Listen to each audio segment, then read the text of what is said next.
I'm talking to one of our regional directors, Andrew Hart, as part of our series on systems and digital in mid-market manufacturers.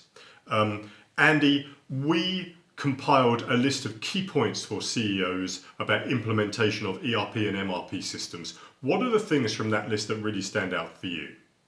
So I think clearly getting a good start is important. Frequently we see people making a emotional decision because they like the product, they like the look of the product, or they like the people in the vendor. And clearly that's not a good way to make a decision about such an important investment. Getting a clear set of requirements, understanding the business processes that you're trying to manage, understanding what you're trying to achieve is really the most important thing. It's expensive to fix problems later. It's much better to get a good start. You're right, it's expensive to fix them, and this is a decision that you'll live with for years. How do you make it a dispassionate decision?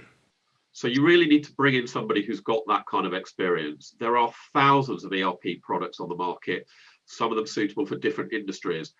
What's really useful is to bring somebody in who can help you take out that emotion, build a checklist, build a requirements list, so that you can go through a very structured process to pick the right product.